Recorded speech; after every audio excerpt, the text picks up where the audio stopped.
Sebelum melakukan kegiatan pembelajaran, pendidik berkewajiban untuk menyusun rencana pelaksanaan pembelajaran atau RPP.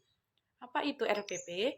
Rencana pelaksanaan pembelajaran atau RPP adalah rencana kegiatan pembelajaran tatap muka untuk satu pertemuan atau lebih. RPP ini dikembangkan dari silabus untuk mengarahkan kegiatan pembelajaran peserta didik dalam upaya mencapai kompetensi dasar atau KD. Setiap pendidik pada satuan pendidikan berkewajiban menyusun RPP secara lengkap dan sistematis agar pembelajaran berlangsung secara interaktif. Rencana pelaksanaan pembelajaran atau RPP ini dikembangkan setelah pengembangan silabus. Pada RPP, pengembangan komponen-komponen menjadi lebih rinci. Misalnya, dalam mengembangkan langkah-langkah pembelajaran pada kegiatan pembelajaran. Untuk memudahkan pengembangan RPP, maka harus dilakukan pengembangan silabus terlebih dahulu. Selanjutnya yaitu tentang komponen perencanaan pembelajaran atau RPP pembelajaran.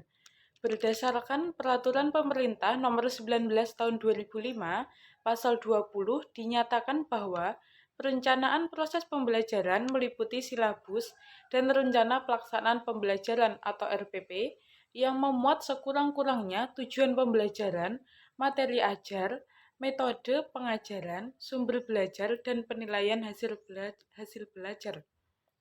Sesuai dengan Permendiknas Nomor 41 Tahun 2007 tentang standar proses dijelaskan bahwa RPP dijabarkan dari silabus untuk mengarahkan kegiatan belajar peserta didik dalam upaya mencapai kompetensi dasar atau KD.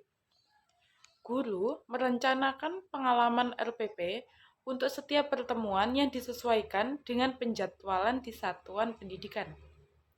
Komponen-komponen RPP terdiri atas identitas sekolah, yaitu nama satuan pendidikan, identitas mata pelajaran atau tema atau subtema, kelas atau semester, materi pokok, alokasi waktu yang ditentukan sesuai dengan keperluan, tujuan pembelajaran yang dirumuskan berdasarkan KD, kompetensi dasar dan indikator pencapaian kompetensi, materi pelajaran, metode pembelajaran, media pembelajaran, sumber belajar, langkah-langkah pembelajaran, dan penilaian hasil belajar. Dalam menyusun perencanaan atau RPP pembelajaran, hendaknya memperhatikan prinsip-prinsip, di antaranya 1. Memperhatikan perbedaan individu peserta didik. RPP disusun dengan memperhatikan perbedaan jenis kelamin, tingkat intelektual, kebutuhan khusus, kecepatan belajar, latar belakang budaya, latar belakang lingkungan peserta didik. Kedua, mendorong partisipasi aktif peserta didik. Proses pembelajaran dirancang dengan berpusat pada peserta didik, sehingga pendidik harus memancing peserta didik agar ikut berpartisipasi selama proses pembelajaran. Yang ketiga yaitu berpusat pada peserta didik. Hal ini berguna untuk mendorong semangat belajar, motivasi, minat, inspirasi, inovasi, dan kemandirian peserta didik. Yang keempat, mengembangkan budaya membaca dan menulis. Proses pembelajaran dirancang untuk mengembangkan kegemaran membaca, pemahaman keragaman bacaan, dan berekspresi dalam berbagai bentuk tulisan. Yang kelima, yaitu memberikan umpan balik dan tindak lanjut. RPP ini dibuat dan dirancang untuk memberikan umpan balik positif, penguatan, pengayaan, dan remedi. Yang keenam, yaitu keterkaitan dan keterpaduan. RPP ini disusun dengan memperhatikan keterkaitan dan keterpaduan antara SK, KD, materi pembelajaran, kegiatan pembelajaran, dan berbagai komponen lainnya. Yang ketujuh dan yang terakhir yaitu menerapkan teknologi informasi dan komunikasi. RPP ini disusun dengan mengembangkan teknologi dan informasi yang ada. Jadi, sebagai pendidik, kita juga harus mengikuti perkembangan zaman untuk mengembangkan kembali media-media pembelajaran yang kita gunakan.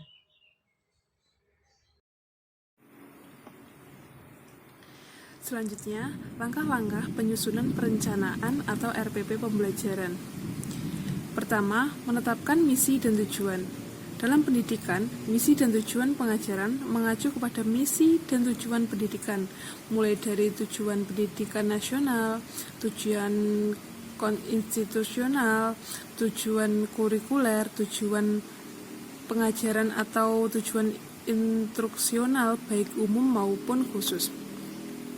Yang kedua, diagnosa hambatan dan peluang. Diagnosa hambatan dan peluang termasuk ke dalam bagian dari analisis SWOT atau SWOT. Kekuatan, kelemahan, peluang, dan ancaman yang dihadapi suatu lembaga atau organisasi. Analisis SWOT bisa diterapkan secara akurat dan membawa keberhasilan suatu program kegiatan yang direncanakan. 3. Menilai kekuatan dan kelemahan. Kekuatan ialah sumber daya yang dimiliki, baik personal maupun sumber daya material atau sumber daya keuangan. Kelemahan adalah kekurangan atau keterbatasan-keterbatasan yang dimiliki lembaga yang berkaitan dengan SDM, dengan kualitas sumber daya material yang terbatas baik kualitas maupun kuantitas. Yang keempat, mengembangkan tindakan alternatif.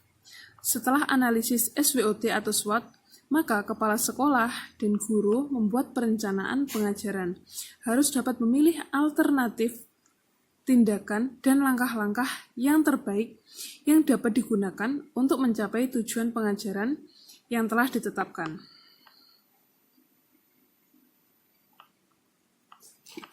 Selanjutnya, mengembangkan rencana strategi.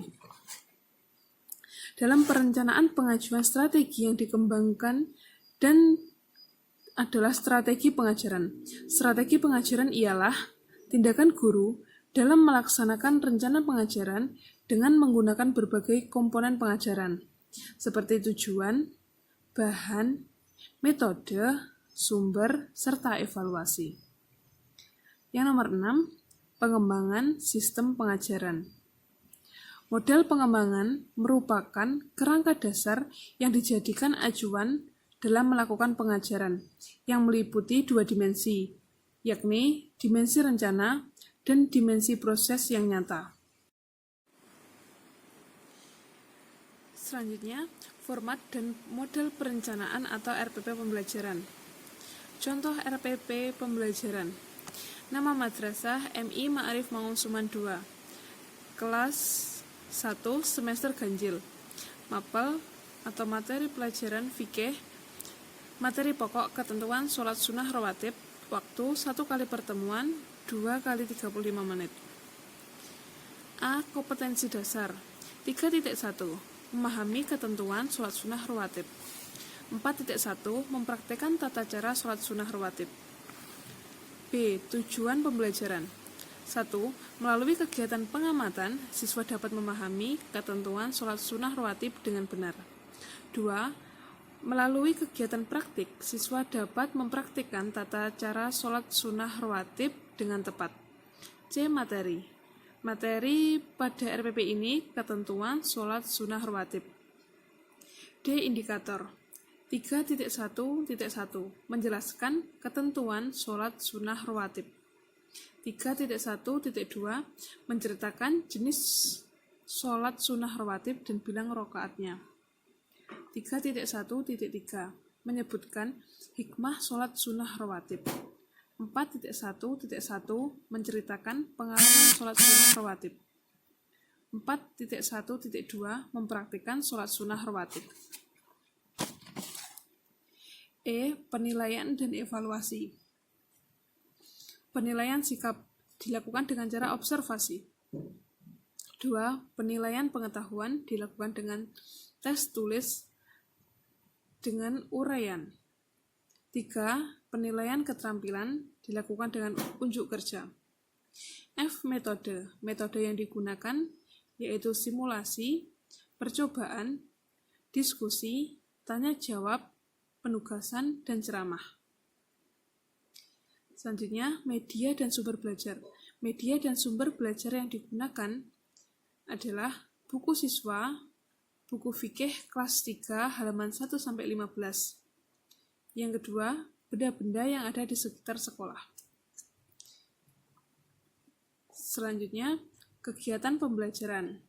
Kegiatan pembelajaran dimulai dengan pendahuluan, meliputi salam dan doa, apresiasi, guru menyampaikan tujuan pembelajaran. Selanjutnya, kegiatan inti. Siswa mengamati gambar orang yang sedang sholat sunnah rawatib. Yang kedua, siswa diberikan kesempatan untuk membuat pertanyaan sesuai gambar atau menanggapi. 3. Siswa membaca tentang sholat sunnah rawatib. 4. Siswa membaca ketentuan sholat sunnah rawatib. 5. Siswa membaca niat sholat sunnah rawatib. Selanjutnya, siswa bersama melafadzkan niat sholat sunnah rawatib. 7. Siswa bersama mempraktikkan sholat sunnah rawatib melalui bimbingan guru. 8. Siswa membaca tentang hikmah sholat sunnah rawatib. Dan yang terakhir, penutup. Guru dan siswa menyampaikan materi yang sudah dipelajari bersama. Guru dan siswa melakukan refleksi, penugasan, dan penyampaian materi berikut. 3. Doa, penutup, dan salam.